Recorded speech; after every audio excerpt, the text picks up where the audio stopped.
And hello. Are we there? We are. I think we're live. Yeah, we're a little bit slow. It's a little bit. Yeah. How are you, Dave? Lovely to see you again. And you? How are you? We're not in the same house this week. No, we're not. No tricks. Can't poke him. He's definitely back in Devon. Yeah, my acting skills of saying, "Oh yeah, what's the weather like up there, Dave?" Yeah. Upstairs. Yeah, you did really well, mate. You did really well. Proud of you. Oh, what a trip, though, wasn't it? That was good. Lots of shooting shotguns. It was a great weekend. If anybody hasn't, have we put it on YouTube yet? Anybody who hasn't seen our video? Well, we've got a new. We've named it, instead of Finn and Firearms, which didn't tell people a lot who didn't know who Finn or Firearms were. We've basically started a new YouTube channel called Frontline Chat, right? And I'm still not sure whether I'm going to call it Frontline Chats or Frontline Chat. What do you think, Dave? We'll discuss that later. I'm no good with decisions like that. Flick a coin, because I've called it on Twitter. I just called it Frontline Chats, and then realised it's not called Frontline Chats. It's called Frontline Chat. But we had to avoid things like the word police and cops, because we just got to be a little bit careful of that we're, especially you in your position, Dave, that there's no sort of direct link and things like that. So people can look at that. It's not streaming live there today because YouTube has just told me they need 24 hours. So apologies for anyone who's seeing the recorded bit of this later on. It will go on there directly afterwards, but it is on Facebook, it's on Twitter, it's going to be on YouTube, it's going to be on our podcast, which you can get through iTunes, Spotify, and all that sort of thing. And we really are. So international tech geeks. Oh, it'd be good to put something decent on there for once, though, wouldn't it? Eh? Hey, let's see if our new guest can do that. But we won't get there yet. We won't. But yeah, no, mate, I'm just getting used to the fact that we have had some terrific guests, haven't we? We've been very spoiled. Incredible. And every week we say, how are we going to beat that? And then somehow we manage to. Yeah. And it was great to come up and see you. And shotgun. I've never really shot shotguns like that. Clay pigeon shooting. We were, when the video came out, made us look a little bit better than we were, even, didn't it? Yeah, so, I do want to talk about this right now. Now, Harry was on the firearms unit for how long, Harry? About a couple of days, I think it was, before I left. 25 years or something. 23 years. And in those 23, 25 years. How many rounds do you think you fired, Harry? Rounds in all, probably absolute tens of thousands. Tens of thousands. And I'm right in thinking that when you fired those rounds, you had to be flipping accurate. Otherwise, you'd have lost your ticket. Yeah. Well, let me just tell you right now, ladies and gentlemen, that did not bear out for Harry last weekend. Hang on. I'm going to bring forward my defense here. We were talking about going abroad and shooting some Glocks, weren't we? We need to do that. Yeah. Because, the Glock is my little teddy bear. No, shotguns, I've got to say, was a complete... we have shotguns for the animal destruction. It sounds horrible, but it's if, and I'll go over this very quickly because there's people who get upset, but road accidents, you've got deer, big deer, or you've got a dangerous animal, which luckily I never came across, but it's just injured deer that are way past repairing, so to speak. So it was to put them out of their misery, and so we would have shotguns for that. Every force does, but the only deer I did put down, I used a Glock in the end because it was just far more suitable. It wasn't a big deer. So shotguns, we used to practice with a stationary target as it was an injured deer, so to speak. So it wasn't moving around or anything like that. So no, I'm not used to my deer flying through the sky, right, and running along the ground. Because if it was running along the ground, quite frankly, Dave, I wouldn't be shooting at it, okay? Oh, that's all my defense here. Whatever. It was freaking difficult, wasn't it? It was difficult. It was good fun, though. But what was brilliant was I can't remember who went first, but I remember thinking, oh, crikey, I'm not going to hit anything. And Harry's going to completely show me up. And it was great. Exactly. Within a few minutes, Harry showed me that I had absolutely nothing to worry about, and the rest of the day was absolutely. What made you a little bit nervous initially? Didn't I hit the thing with my first shot with the 410? Yeah, and you should have ended it there. You should have ended it. You should have put the gun down, walked back to the clubhouse, 100% shot rate, and gone home. I was very wet. Luckily, I hadn't gone in. And again, in my defense, I hadn't gone in saying this should be easy, because I had already heard that firearms officers and specialist firearms officers are notoriously a bit rubbish at clay pigeon shooting. The clay pigeon never gave up as well. I kept saying, stop where you are, put the gun down. And by that time, it's gone, So great defense, Harry. I don't think it's coming across as a great defense, but I'm gonna go for that. Did Finn have his toast this morning? He did, from Joy Trundle. Finn gets his toast every morning. For anybody who didn't see, I posted a video, was it this morning? And he loves his toast. Absolutely. I mean, it's a highlight of his day is nicking my toast. And it's all dog friendly anyway. It's peanut butter on toast, dog friendly peanut butter. And if I don't get on with it, he's very quick to tell me off. And that's exactly what he did. He had a right little strop on this morning because I didn't eat my toast quick enough. I left it on the side while I checked social media, and a message from Harry, and he was like, "Well, this is just not on, Dad." But he's had a busy day today, so he's nice and chilled out and relaxed. Yeah, I mean, I could. Someone's just asked if we ever had to have an out of control cow. Well, Devon and Cornwall, my colleagues and I, we had to deal with several large cows who were armed and dangerous. But one of the most unique one we had was an emu, right? An out of control emu, and it was exactly like Rod Hull's thing. It was just more dangerous than that. Honestly, this thing was so dangerous and angry. The farmer said, "You need to dispatch it, get rid of it, because we'll never catch it." So one of the officers did have that on his record of an emu. So unfortunately, he missed the emu and got Rod Hull, and he fell off a roof. Is that too soon? That's too soon, isn't it? I apologize. You might got away with it. but that is true. That wasn't the whole joke. That was genuinely a genuine thing. And I'd like to say this shirt here. Right, this is a Quicksilver shirt. You went collared today. I like that. Well done. I did, because I got to say, Ollie Taylor is a very good friend of mine, and he's a traffic sergeant, and most people on Twitter will know him. He's a really good mate of mine, and he, about 15 years ago, said, "Harry, you're still wearing that shirt." This shirt is officially, I bought it when I was 18 years old. It is older, probably not older than most of the people listening to this, in fairness, but it is. It is. Seriously, and it's as good as you. This has gone lit. It's come back into fashion. That's it. Come back into fashion, good as new, and I've worn it all the time. So I just wanted to introduce the shirt. Quicksilver. My grandparents had curtains like that once back in the 70s. So rude, so rude. This is surfing, hip surfing gear, mate. You know, you city slickers wouldn't know all about that. Ooh. No, Shall we get? So, I mean, we haven't got much news, but we'll quickly just run through a couple of bits. And Yes.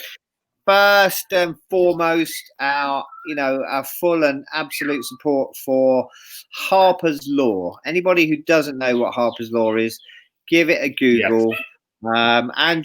PC Andrew Harper was sadly killed when he was dragged behind a car full of convicted criminals, and his poor ex-wife, his widow, is calling for a new law specifically for is it specifically for police or all emergency services if they're killed in the line of action? I don't know, actually. I'll have to look at that.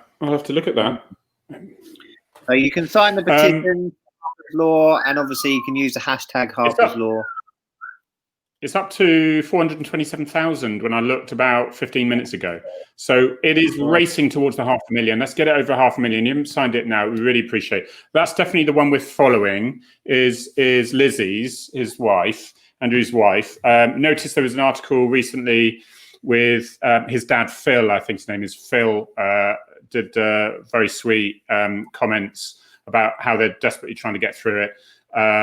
So it's just an awful time, because a lot of these things, they happen, there's a lot of fuss, and it all sort of goes a little bit quiet. But it's really important now, if we can. You, Dave, you are really, really experienced in really keeping motivated and the general public into getting these things done. And luckily, it seems like that is the case. And it's really great that the media have kept onto it and assisted and really backed it up. And by the Police Federation as well, who are really pushing it as well. So yeah, well done. If again with Finn's Law, and it'll be the same with Harper's Law, we used people's anger and frustration and we turned it into passion. And I have no doubt that Lizzie will be able to do the same with Harper's Law. So give that a support. And then while we're at it, slightly different, but the Thin Blue Paw Foundation. We've got new patches arrived today, and we're going to be sending them out today. If you head to the Thin Blue Paw, if you Google Thin Blue Paw Foundation, go to the website, grab yourself one of these. They've got Velcro on the back, but you can stitch them, and they're good for dog harnesses. Oh, have I vanished? No. You will come. It's all right. For some reason, it's all very slow, but it will come back. I promise you. You can hear me. The money will go towards supporting retired police dogs who need help with, operations or hydrotherapy or stuff like that. So they're good to go on dog vests, what are they called? Harnesses, kit, tack vests. Anything like that. So head to the website and grab yourself one of those for the Thin Blue Paw Foundation. That's it. Unless anybody else can think of anything else, I can't think of nothing. So, yes, okay, lovely. Someone's talked about sewing kits, so that kind of leads right. in. Okay, what we have.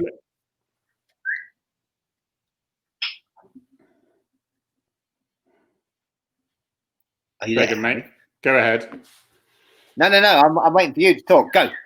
Who have we got? Yes, I am. Have you got me again? Yes.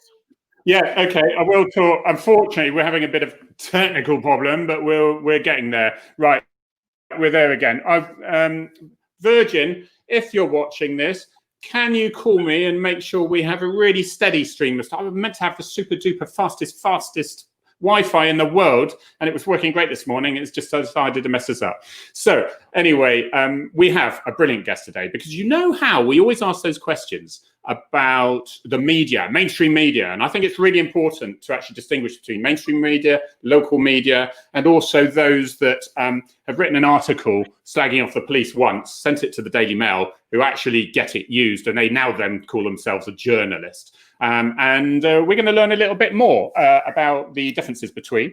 We have Kit Bradshaw with us, who started off, he actually learned how to do it, because he's got, got a master's degree in broadcast journalism, as a proper degree. And he's been there since then. He's been a freelance broadcast journalist, a press office for British Transport Police.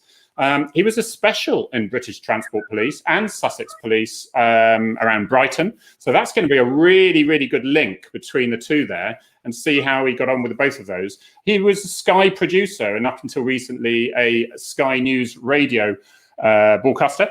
And now we're going to find out what he's actually just about up to in starting on Monday as well, really. So welcome. Eventually, hopefully it will come, because it's really slow. We have Kit Bradshaw. He is. I see his name. His name's there. And let's see. There he is. Hopefully brilliant. You can Lovely. see me, guys. How are you, Kit? Can you hear us all right? I can hear you loud and clear, guys. Yes, we can. Thanks for joining us, Kit. How you doing? Great. I'm good. I've been very unsubtle with my backdrop. I don't know if you can tell. I've got an old police helmet over one shoulder. Yeah. And I've got a journalism award over the other shoulder. So I'm being very unsubtle. I'm sorry about that. Oh, perfect. That's brilliant. That's the sort of things that we want to pull out of you today. What the differences are, and who's guilty of what, and how we can all work better together. So tell us a little bit tell us a little bit about yourself, Kit. So yeah, it was, as How did it all Harry was start? saying, I actually, before I got into journalism, when I was doing my undergraduate degree down at Sussex Uni, I was studying politics as my undergrad. And yeah, I signed up as a special for Sussex Police, and I was a special constable down there in Brighton for a couple of years. This is before I decided whether journalism was the route for me. And like a lot of jobs, journalism is quite hard to get into. So as Harry mentioned, I actually started doing press office work. Firstly, for an NHS trust down in Brighton, Sussex Partnership, which is a mental health trust. So I did a bit of press office work there. Then I went on to the British Transport Police, and at that point decided I might as well combine my 9-to-5 life and my every other weekend life, and transferred as a special over to BTP. And there was a special at London Bridge with the team there at BTP for another couple of years. And at that point decided, after a few years working in the press office there, decided I want to do journalism full time.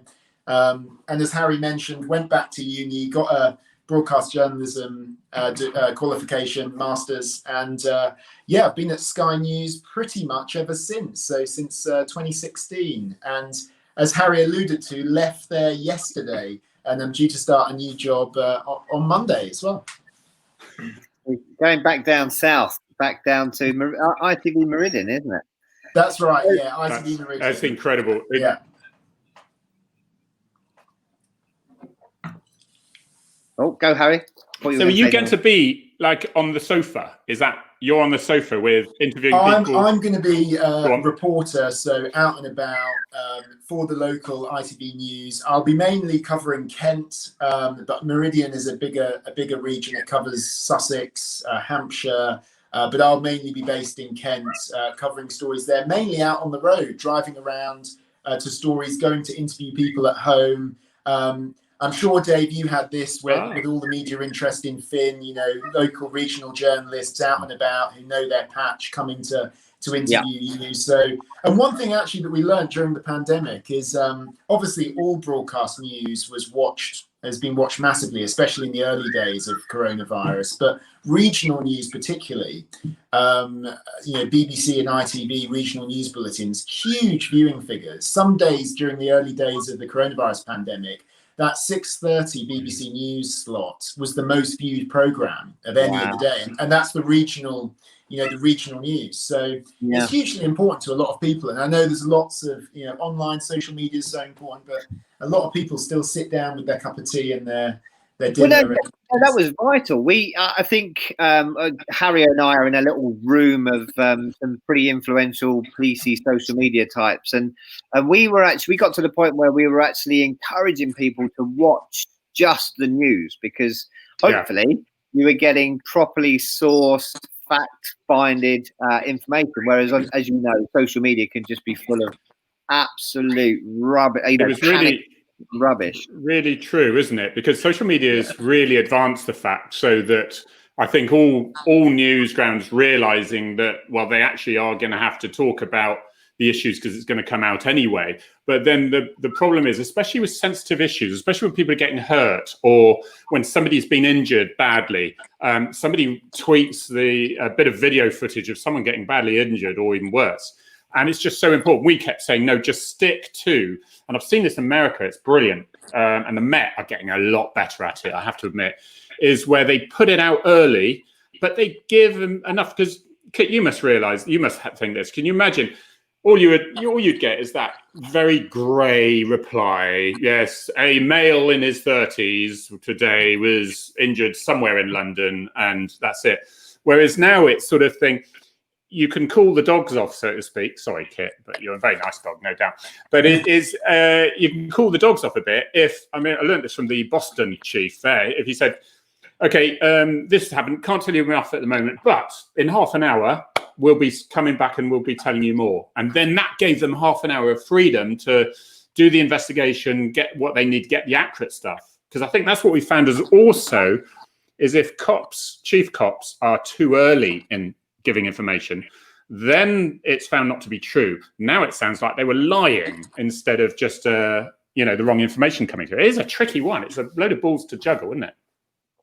Yeah, it's really difficult. And actually, America for a long time, the US, it's a completely different landscape over there. So it's hard to sort of compare chalk with cheese. But they have and we used to chat about this in the BCP press office. They have a completely different way of doing things there, and I think there's a culture here, a sort of long ingrained thing in forces that you don't really, unless you really have to.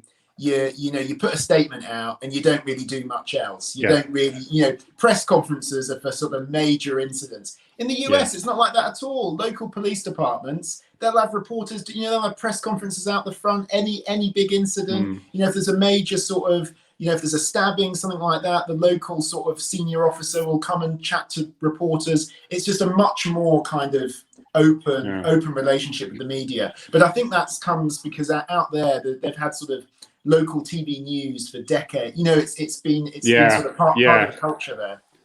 And it's because I suppose local news was still a big deal, especially, in here, whereas there were numerous of them in America. So, I mean, I remember being at many a scene of a fatal road traffic collision, and I'd have some police officers saying, "Oh, Sarge, there was a BBC turned up. We told them to go away," sort of thing. I said, "Well, why did you do that?"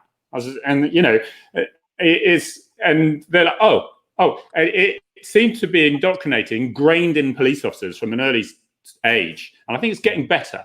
And is to just they'll have you, they'll have your job, they'll misquote you, and then again, that's the difference between local press, national press, and I know you're national press, so it's really good to get into that conversation later.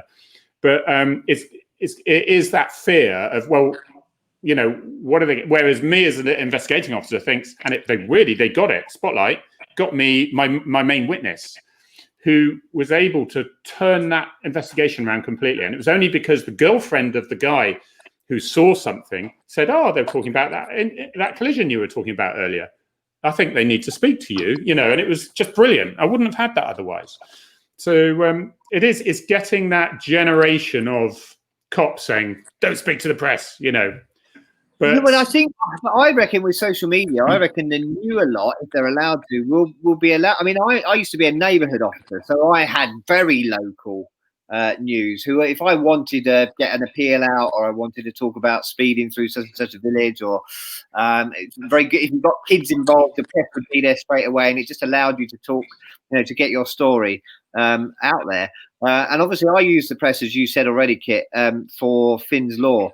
Massively, and I was lucky because I had some very good top cover who trusted me and knew that I wasn't going to go on there and start effing and blinding and bringing forth into disrepute. But there's still some of all rank. There's still officers that are very suspicious. And they think I've got a relationship with the Mirror, which I haven't. But the Mirror have been fantastic. And if there's something new, then they will help to cover it. But yeah, I mean, just recently that they were saying, "Oh, you have a relationship with the Mirror and it needs to be declared." I'm like, I don't. I don't have a relationship with any journalist, but I've found them to be very supportive, and they haven't misquoted me, but we do see misquotes. But how do we get round that? How can we? Because you see it from all angles. You've been at all angles. How do we? I think you're right, Dave. I think there's a lot of mistrust. I think. I mean, back in the day, as you may remember this, but I talk to local print journalists who say, "Oh, we used to call the local police station. Every night you call, you'd speak to the duty sergeant, and you'd say, 'What's been happening today?' And he'd say, 'Oh, I remember that.' Yeah, and he'd look through the book. And, well, first of all, you can't get hold of a police station if you tried now. Do you know what I mean? There's no phone numbers, and second of all, if police press officers tell officers not to do that anymore. Everything goes through the press office. But we've had this sort of, as you alluded to, Harry, we've had this weird kind of, at the same time as forces have tried to rein in control centrally, and a lot of that comes from, I think, the Leveson inquiry and stuff where police and press relations have gone bad. We've had this democratization of it with social media, with officers and members of the public tweeting about incidents. And so almost, although some forces would like to really tightly control messages, they can't that much because so many officers and members of the public are tweeting about incidents. And do you know what I mean? Tweeting about I remember being in Dawlish, and again, some officers would say, "Oh, it's just the press. Tell them there's nothing." I went, "No, there was a brilliant job we had yesterday," and I'm like really enthusiastically selling it and slightly embellishing it, and and of course that was great for them. And it's suddenly, because I'm thinking a bit long term, is that they ended up shutting Dawlish Nick in the end, so it didn't work. But it was in the expenses, but.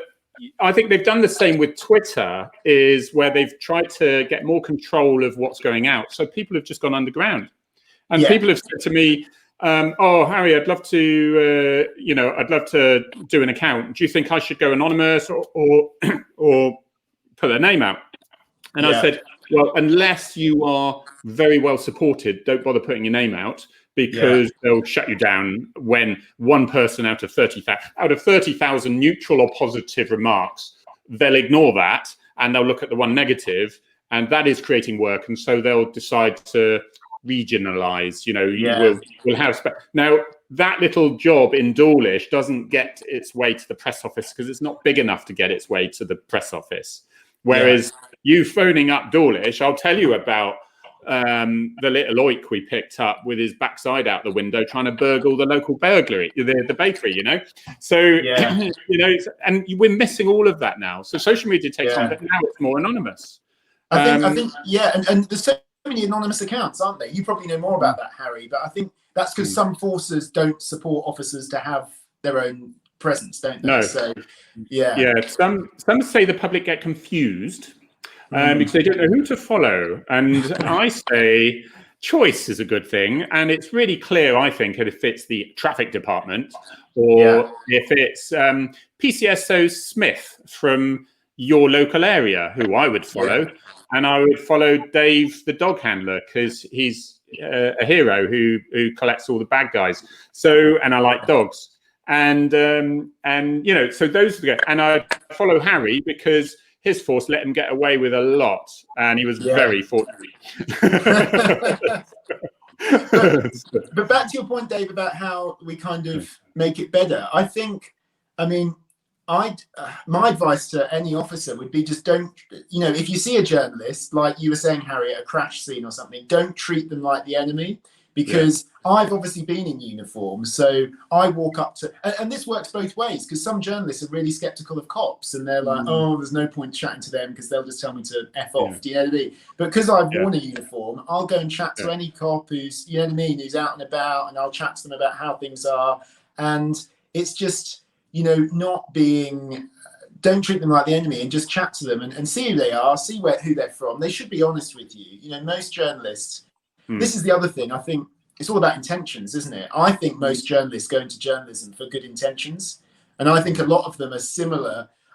Journalism to me is similar to policing in the sense of you don't go into it for the money. That's the first thing.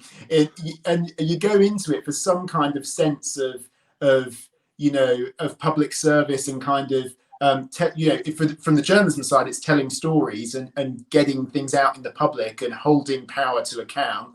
For policing, it's keeping people safe and it's locking up bad guys. You know what I mean? I think the things that drive people to those two careers are actually not that dissimilar. I see that. I definitely agree.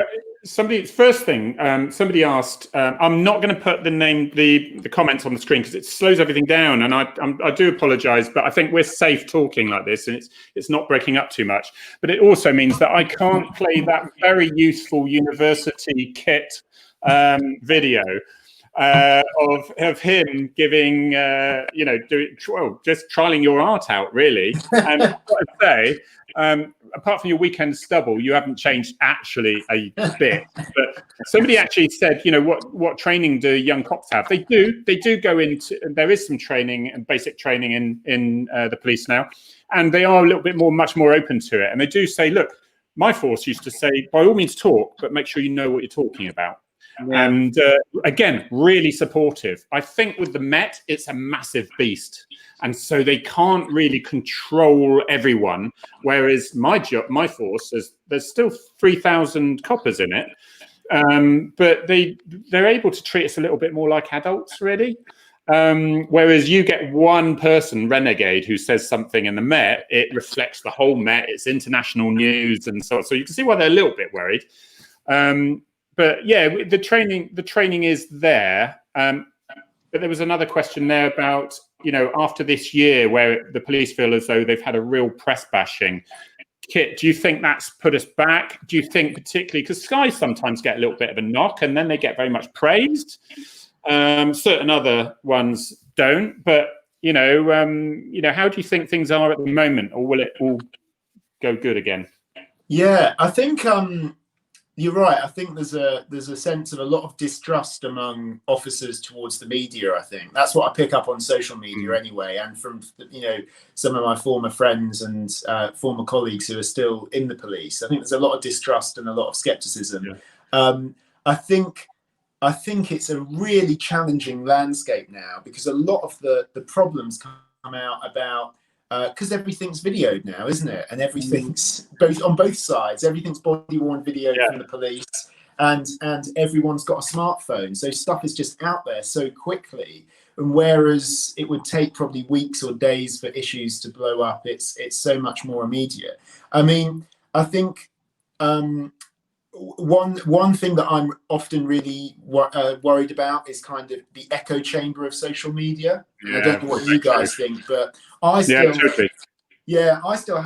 follow a lot of police Twitter accounts from my old, and on Facebook I still like a lot of those things, and I just always have to remind myself that my timeline is what the algorithm wants me to. There's been a lot of talk about algorithms recently with A levels and stuff, but it's what the algorithm thinks I want to think and what that. So it's always good to, and I try and follow other accounts for that reason, just to get other viewpoints and other views in. And I think one thing that seems to come up a lot, and I'd be interested in your guys' feeling about this, is say there's a story that an incident that is and you see people sharing it online and saying, "Oh, classic MSM anti-police narrative." Yeah. It might be and it might be an incident and it's been filmed by someone, or it's a bit of body-worn video.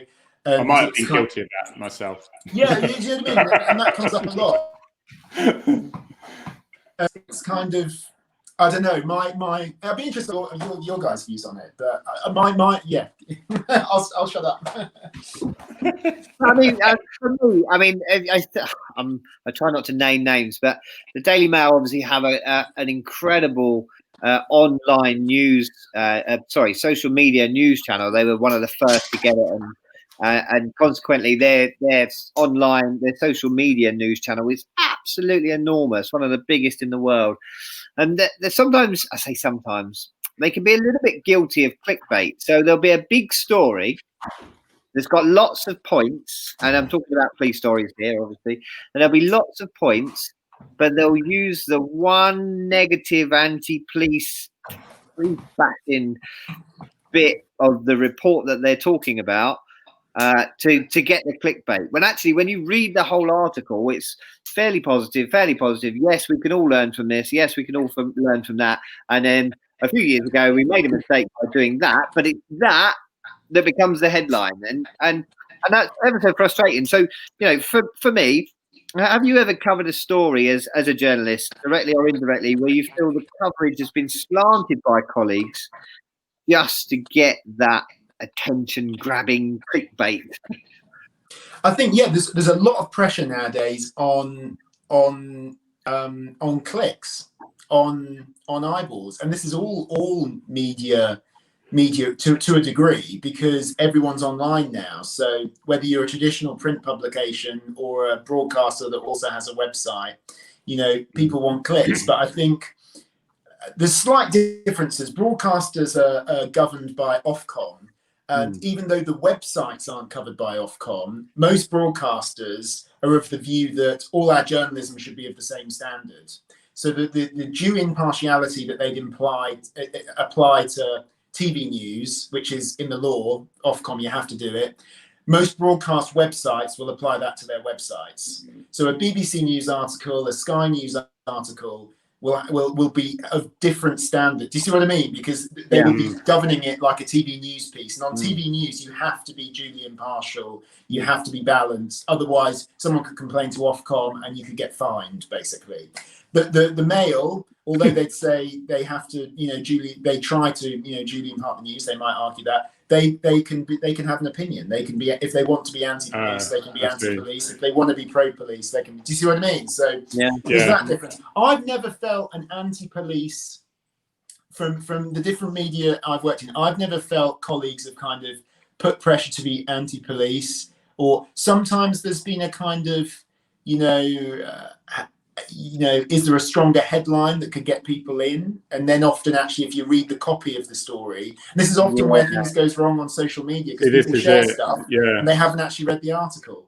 But and this the is, headline but then, might be just like you were saying, Harry, you embellish stuff on the phone. But the headline might be embellishing. Oh, hey, don't use that against me. See, typical journalist. Say one thing, that's it now. On the headline. Hey, dishonest. You've hit the nail on the head there, Kit, because, people are, I always say lazy, but we live in a fast-paced world. So if all you ever do is read the headlines and then move on and share that headline because it's grabbing, but actually if you'd have bothered to read the story, you'll realise that there's much more to it. And actually that one tiny bit of the article or the story is nothing, and the rest of it is actually positive. There was a story by the BBC, I can't remember what it was, just a few days ago. But when you read the whole article, it was completely different to the headline they decided to use. It was frustrating, but that's the nature of the beast, I guess. Kit's frozen. I think Kit has frozen. Do you know why I went out? I just went out. Can you hear us, Kit? All right. But I went out because I suddenly realised my son may be on his game, which is probably it extracts more electricity out of the national grid and Wi-Fi system than you could possibly get. And so I've asked him nicely if he could turn that off. Kit, I think we can hear you. We just can't see you. Can you talk, Kit? Can you still hear me? Yeah, I can hear you. We're just stuck on. I've just been bumped off my. Talking of Wi-Fi, I've just been bumped off my Wi-Fi, so that's what I'm trying to get back to. Okay. Well, it's all right. I tell you what, you've actually frozen to quite a good photograph. It's a really good. You know full well, Harry, if that had happened to me, it would have been like that. Well, it would have. Yeah, that is. You've just. It's like a poster boy shot of Kit. It is. It is. See, that's training. That's what a degree gets you. You see, because never. And you never exactly stop. the point to pause, didn't I? No, yeah, exactly. But I think talking about echo chambers, it's absolutely right, and that's why up until recently there was someone recently who kept doing. It wasn't a troll, but it was a constant dig, and then they would send me links about their thing, and I was like, and it was constantly just trying to show me up a little bit. And I was determined not to block her, because if you do, that's better, Kit. Hello. I was determined not to block her because it is actually really healthy to have someone say every now and then, "No, you're a knob. You're being a knob," and and it is actually, and so you can go away and go, "Well, am I being a knob?" Because otherwise you do get everyone saying, "You're amazing. Oh, you're amazing," and that is the problem. I think the problem I've found is it's a lot. Yes, it's the headline thing, and I think they know that sometimes for that click, and not everyone reads that whole article where it then says it completely right. But people don't read the whole article. And the other thing is what they don't say. So whatever they say is absolutely correct. It's technically correct, but by not saying something else, it gives a really inaccurate overall view. That's the problem that I find, and even with the BBC.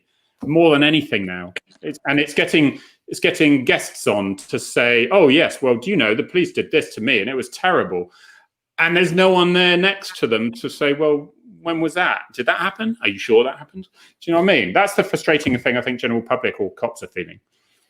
I think one point I sometimes say to people when they say, "Oh, can you hear me now?" By the way, yes, can you hear me? That's better. Oh, great.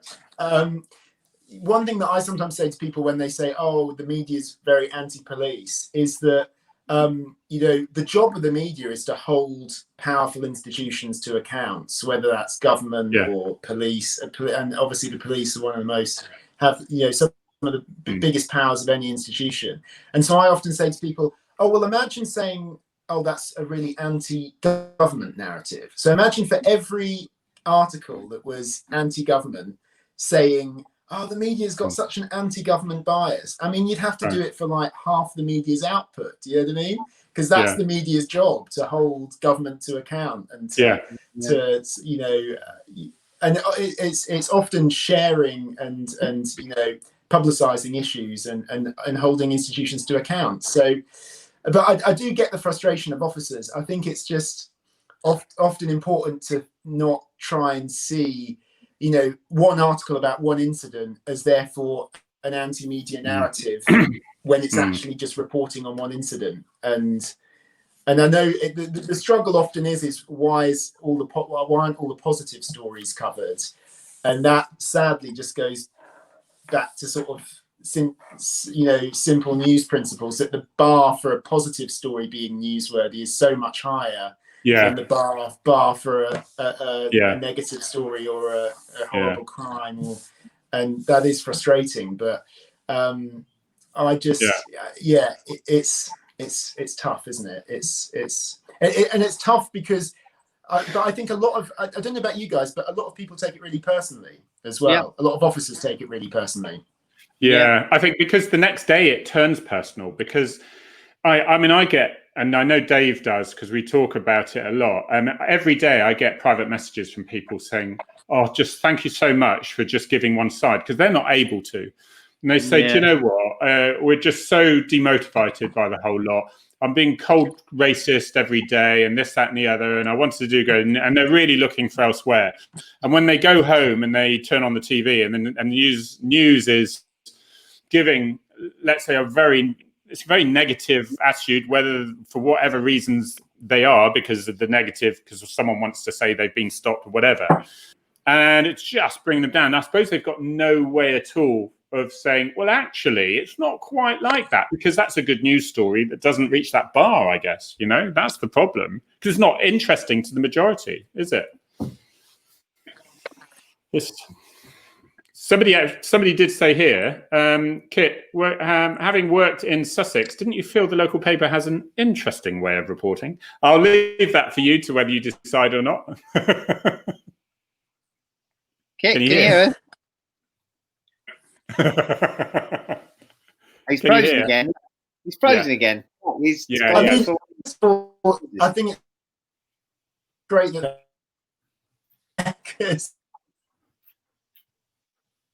just slightly broken, mate. Yeah, he is broken. Just see if we can check his thing again. Dave, you're all right? You moving? I am, yes. I might go for a ball pose. Yeah, no, I know. I'm just going to stick him on the spot, see if he'd answer. And saying, yeah, it was a terrible paper. Or it was... There you go. He's off to find his internet box again. Yeah, we can see you, Kit, just in case you're going to the loo, okay? Can you hear me any better now? Yeah, that's good. That's good. All I can tell is that colour you just walked through, you didn't choose, did you? No, we've actually recently moved house, so don't blame us for any of the paper, please. Just saying, I think it's great that there is still a strong local paper there, because a lot of places don't have good local papers more anymore. Regional. So or regional, or you know what I mean. And actually, I think you know this from policing, but when people don't feel a sort of attachment to their local area, that's often when problems, when problems start.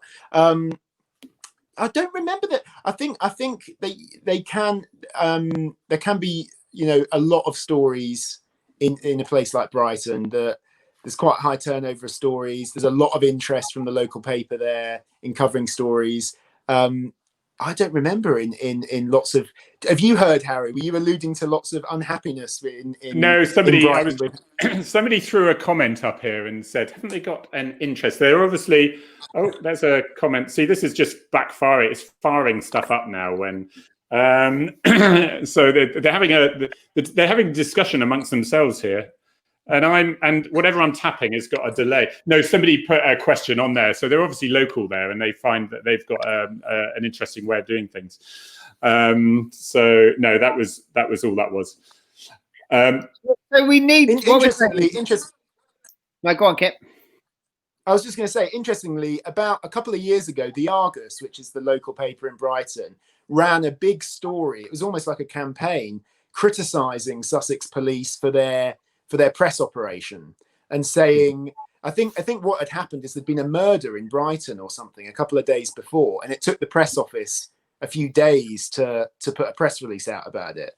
And they were basically arguing, you know, things are happening in our local area, and no one's, you know, we're not finding out about it. Yeah. So I think there is a bit of a, well, there was a few years ago anyway. There was a bit of a bit of animosity between the local paper and the cops. And I can understand I don't know if it's improved. I can understand that, because the criticism would be, especially on social media. So if and would be quite common, and this would happen nationally, is so I go to a job which is quite juicy, and I think, wow, that was good, you know. And I put a little tweet and a photograph, which looks really, really great. And I go off on 3 days leave then. And then all the papers ring up the press office to say, what's that? And they haven't got a log number. The officer is now asleep because he finished night shift. And it's so frustrating. And of course, then it's a real big no-no unless it's life or death to actually ring the officer at home. And you see the press office getting a bit frustrated as well. But I think one of the major things now is because you can't ring the police station itself. It's all 101. But that's really shut the door, hasn't it, for you press people to be able to get that flow of information. And then when you go out looking for it, you just get the door shut by a copper who thinks, well, no, don't trust the press. But I found the local press were very, very good, because they wanted you to carry on and keep supplying information, and so they could put in the papers. So I knew that they wouldn't kill me off if I did something that was really controversial. Whereas I thought the National would obviously. And this is where misinformation starts going round. Yeah, I mean, I think my court comms hoped the Finn story would go away very quickly, because they could see how much work it would have created for them, and it did create a lot of work for them to begin with. I'm very lucky. My court comms were absolutely fantastic in the end, but there was you could definitely tell they were like, well, if we just ignore everybody, it'll go away. But it didn't. It does take stuff. And then we had social media, and people were asking about how Finn was, and you know, put a picture of Finn on social media, and then all of a sudden all the newspapers wanted to know how he was, which I don't doubt created lots of phone calls at court comms. And for me, it was very frustrating those early days after the attack, where I just wanted a little bit more from court comms, whereas court comms were like, no, no, stop. Yeah, because it does take staff, doesn't it? One thing I wanted to ask you, what a swipe reporter? You were a swipe reporter, Kit. Can you tell me what that is? Because that seems like it was a jack of all trades or something. Is that right? Have I said that right? Yeah, no, it was actually the name of a show on Sky News, which was basically a tech show. So it was basically technology reporting on sort of new startup tech. So that's how I first got into TV reporting at Sky, and then more recently I've done TV news reporting there. But yeah, it was my training ground basically, Harry. So you had to find the story, produce it, and put it out, basically everything. No pressure. Find the story, go down, interview the people, go back to the office, put it together, edit it, and then it would go out on the weekly tech show. So yeah, but it was great fun though, and a great way to kind of learn the trade. And so did you, once you'd done that, once you were fully fledged journalist and you were in the press office or whatever, no, you were special, did you find that it was contradiction, or was it helpful, really? Yeah, so I actually I'd done a bit of journalism stuff while I was a special, but when I got the full-time job at Sky, I decided to resign basically as a special, which was a really tough decision.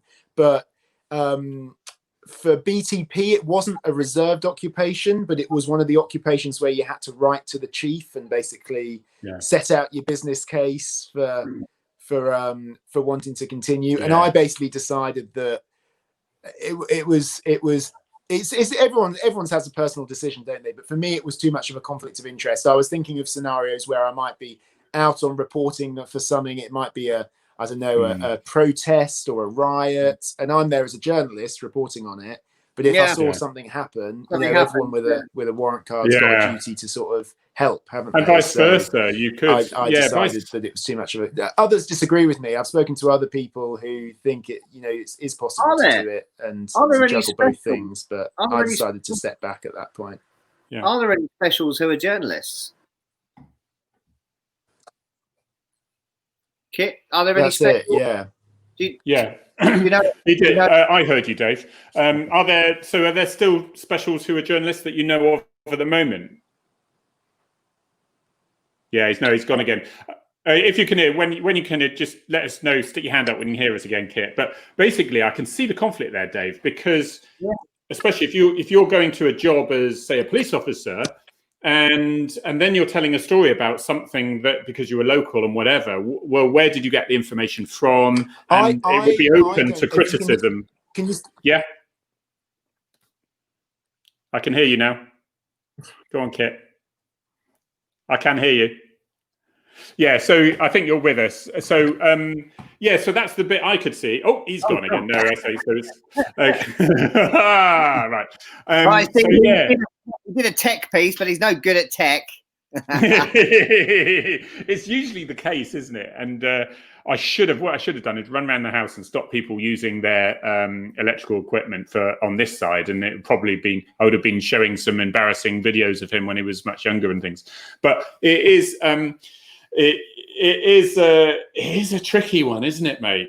When because my next question to Kit was going to be, how do we rebuild that trust, or is it about right? Because actually, what he's saying is, the police should be journalists should be challenging the police and vice versa. So, obviously, it says that the BBC and those sort of people are much more rounded.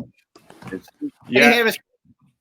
I can hear you. I'm now sat on top of my Wi-Fi router, so that's fine. Yeah, go on, Dave. Just summarise that again, then, mate. Yeah. So, Kit, what I was going to say was my next question was, how can we rebuild that trust? But actually, from some of your answers, I think you're saying that actually it might be about right as it is. Well, I mean, you've seen it from all the different angles: corp comms, who get called crap comms, the mainstream media, and from policing. So is it about right? Are we where we should be? They challenge us, we try and supply them facts without getting involved in influencing court cases and stuff like that. Are we about where we need to be? I personally think that forces could be a lot more open with the media, but you probably would say I would say that, wouldn't I? But I personally think they could give officers a lot more freedom. I think the forces that support officers with Twitter and with that kind of stuff, I think are great. And I think those forces that have made officers come off social media, that's a really backward step, because that is now the source for a lot of local stories, because you can, like you said, you can't call up the paper, you can't, and so I think that's so crucial. So I think I think that a lot of stuff could be improved, and I think a lot of journalists could be maybe just I always encourage journalists just to try and it's really hard nowadays, but just to try and find try and build relationships with officers, and try and actually know officers in your local area. But it is difficult, because you can't just walk into a police station and say, can. But I think police are worried that their bosses are going to say, "Well, why are you having a relationship with the media?" So there is definitely some. I mean, and the other side, Pete Thomas has just said police services need to start showing body-worn footage. I think we've come to that point now. It's giving such a skewed and dangerous viewpoint. And you've got individual officers who are just family people who are being absolutely smothered across the internet. And they're not able to give a voice. And it's bad enough when officers are being investigated, because I've spoken to many officers who, for years and years, and it's that drip feed of that one-sided information, the family kicking off or the witnesses kicking off, or, obviously we've had Dawn Butler recently, and she's just saying, and the officers can't say, hang on a minute. Well, I know it wasn't an individual specific thing for the officers on that occasion, but that was the problem. I just want to say as well, Tracy just said Penny Lancaster works within the police as well. So that's so there are people there, but I think it's got to be dealt with very carefully. Again, my force, and answering the question, my force were brilliant. They stopped supervisors cutting officers off Twitter without going through corporate comms first of all. And they had someone who was specifically social media in there, so that they knew whether it was a real reason to cut them off or whether it was just because the local inspector didn't believe in it. And that's a really powerful thing to protect officers so that their accounts are maintained, and because otherwise one little complaint, they're gone. They won't last 2 minutes. And I get officers saying, do you know what? I can't be bothered with this. They switch it off. That's the problem at the moment. Where are you going to get your information? The body worn thing's really interesting, Harry, because we were talking earlier about the difference with America. In the US, a lot of forces out there or police departments just release it almost straight away. Something's happened, it's blown up, and they release it. Now, I think the difficulty here is some officers wouldn't be happy with that. So you'd have to you might have to get something, they might have to sign something at the start, basically saying any body worn could be released to the media straight away. Would you say... okay, but I mean, ultimately, legally, you'd think everything was owned and run by the force itself. So ultimately, they would have the over jurisdiction, maybe. Plus, I think it would just be a force thing. They realised that actually, if they thought the officer certainly didn't want it put on, because they could be looking at. I mean, I've seen officers involved in stuff, and they were waiting to go to Royal Protection, surveillance, that side of things. Now their face is all over the place. So, and it could be embarrassing for, Royal Protection if their face is there. Oh, look, there's the officer, And when I was working Royal Protection, that was something I was really sort of concerned about, and was surprised that I wasn't pulled off from that, but wasn't, luckily. But yes, it is tricky. But I think we're behind. We need to catch up now. Yeah, I saw Harry and I have talked about this already. A police chief, I think it was the Brevard County Sheriff, stood outside a known crack den, if you like, having an interview with all the local TV crew saying, I saw that. Brilliant. We're coming for you. We're going to do everything we can to make your life a misery because you're making everybody else's life a misery. If you're coming out of that house, we are going to stop you. If you're going to that house, we are going to stop you. Can you imagine that? Can you imagine that? Or we shut you down. I don't think we're ready for that quite in the UK, but I do think we have got some catching up to do. Yeah. No, completely agree, because I think it can be so beneficial. Things like that just open, like you say, willingness of local officers to get the media in for things like that, and just not having that fear of the media, because a lot of police press officers. It's interesting what you were saying, Dave, about the Finn, when the whole situation with Finn, because a lot of police press officers, it's a lot of work to get the media in often. Yeah. If you want to facilitate the media, say, coming along to the, and shadowing the traffic team out on a traffic operation, it's a lot of work. Yeah. And often they want to send a press officer down, and it's a lot of people hours. Yeah. And it's kind of, but actually, if they can make it work, that's how you get the positive stories out. Yeah. And often it does require corp comms teams to staff it or to empower officers to do it. But that's how you get more positive stories out there, is by forces being more open. We need to do something, because they're having a little discussion between, there's a police officer saying, look, it's the one job you don't admit you're doing anymore, especially if you're in London. And somebody's saying, well, that's just terrible. That just shows we're wrong at the moment. And I think we need to have another voice. It's certainly not like in America, it hasn't solved the problem. It's not going to solve the problem. Somebody said, in America, you have press offices. Do we hear? Yes, we do. But it's getting all the information to the press office, because when a police officer is knackered, shattered, done the arrest, done the fire, they're late home. The last thing they want to do is another email to the press office, say, "Oh, you might want to know about this." And then they are difficult to find. I mean, I would go on full firearms jobs where we literally baton gun somebody. And because it was at night in a residential street and no one really saw it, no one knew about it. That would have been absolutely on the news, front line, and that was all the time that would happen. That was regularly. The situation that Harry was in, obviously, his chiefs trusted him and his corporate communications trusted him. Ask for forgiveness, not for permission. And I know I moaned about my court conduct at the beginning, but they were absolutely fantastic in the end. In that, rather than me create them work, they trusted me to get on with it. They knew I wasn't going to. Yes, exactly that. Is that the middle ground we need? I don't know. You build trust. Corporate comms, cop, media. Yeah. Because if Kit did it.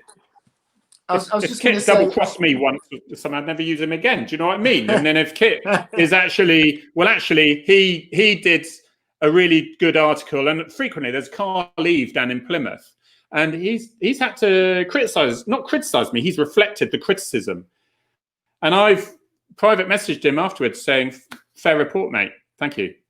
Which I think he was probably a bit surprised about. Yeah, I think. I interrupted. I was just going to say one thing that is that, in this country, we're very much, and it's a great thing, police are part of the community and communities, the police, and that kind of idea of it not being a militaristic police and it not being, this other body. And I think the more we can create, and often that comes through positive local stories about officers doing stuff in their communities. And the sad thing is that with a lot of papers closing down, that a lot of local papers aren't there anymore, that we're losing those local stories. So Twitter is great. Twitter's a great source of them if officers are tweeting about that good work. But unless anyone tells the media about these things, exactly. As I just outlined as well. But if people aren't telling them about the positive stuff, we can't report on it. So it's that catch-22, isn't it? I think if you can build there, and I'm aware that. Go on. No, I was going to say, if you can build that positive relationship throughout the year, when you have got that story where you might need a bit of help to get the message across, or you need to get some facts across quickly. If you've already got that relationship, then it just makes things much more easier. Yeah, and somebody was saying there that in America they've had to shut down, I think, live PDA and whatever, PDA Live or whatever it is. It's shut down all these fly on the wall documentaries, which were really, really popular. But now, because it'll involve someone scrapping with somebody, that it's just drawing criticism. It's not the time now, so they're shutting more and more down. And I wonder if that will recover. I have a feeling. Ugly. Sometimes policing is ugly. It's not. We don't go stuck up trees and it's not all about helping old ladies across the road with their shopping. We have to deal with stuff so that other people hopefully don't have to. It is. And Kit will be aware. He will have been in the case where you're struggling with a criminal at the end of the day, and it's not like, right, well, I'll place his arm behind his back and then suddenly you realize you're actually being carried by this man, and it gets, like you say, it gets ugly, doesn't it, mate? But I don't know. I'm a little bit concerned. The only reason I'm not concerned is with these things, I think too much, is these things come in fashions, and there'll be something else. It was Brexit, it was COVID, it's policing, race, and that side of things. And I think there'll be something else which will be the big subject. And I think that policing will be left alone for a little while. It comes around a bit, and you could look back at the 20s, 30s, 40s, 50s. It all comes around in circles. Do you think that's possible? Yeah, I think so. And I think the other thing is you're just talking about your knowledge of policing and incidents. And I remember there was a can't remember what the video was, but there was a video of an arrest, and we were looking at it in a newsroom, and some colleagues were saying, "Oh my God, this looks awful! What those officers are doing." Yeah. And I remember sort of thinking, "Oh, but that they are following. That is a training. That is the training. That is personal safety techniques they're using." But then I was also thinking, but actually, a lot of people wouldn't know that. And if you put that in the report, then it's out there, and then people could rightly say, well, maybe we need to look at the, then if some people are still not happy with it, then they can say, well, maybe we need to look at the training, but not those individial officers. So it's getting that knowledge out there. Still remember your training kit? Yeah, Kit. Can you remember the entangled wrist lock? I mean, that was supposed to bring down the maddest, meanest, and it didn't. Of course, it didn't. Like Harry said, you'd find yourself being lifted up and transported across landing on the bottom. Tried to use that one. Gentlemen, we have come. I'm 5 minutes over because of the Wi-Fi issues on my side, and then Kit had a couple of hiccups. But we're done. We're out of time. That's it. We're gone. So, Kit, thank you so much. And if your new bosses are happy to, it'd be lovely to sometime down the line, if we're still going and things, for you to join us again. Just give us an update and all that, because it's really relevant, I think, and it'd be useful to have a chat with you again. No, I'd love to. And I was just going to say, if any people in former or current officers in the southeast, in my new patch in Kent or wherever, my DMs are open. So if you ever want a coffee or a virtual catch up, let me know. The new chief, I know it's slightly off your patch, but the new chief constable of Sussex, Jo Shiner, I'm pretty sure she will definitely be one worth getting in contact with. She's a lovely person, as you know, and pretty pro-press. So let's hope we can build some relationships for you down there. Absolutely, that'd be fantastic. Thank you very much. Go out with the dog section down in Sussex. I'd love to. I would love to. And just so everyone knows, another shameless plug. That's on Audible now. It's on Audible. It's it'll be Amazon iTunes shortly, but it's on Audible. And whatever it is, Kit, get your plugs in now. New Wi-Fi for Kit. Someone. Really, Kit, you're a star. Have you got anything to flog at all, Kit? I've got. Look, what am I going to sell, guys? I've got a tape measure. Someone did say thanks for the tour of the house, Kit. So if you really want to put it on the market, a lot of people have seen it now. Fantastic. Okay, guys. Well, that was it. That's really kind of you, and it's been lovely. Thank you so much indeed. We've kept the numbers, and we'll see you guys later. Thank you. Join us again next week. We don't know who's with us next week, if anyone, Dave, but we'll it's going to be fun no matter what. Thanks a lot, Kit. Good luck with the new job tomorrow, Monday. Take care.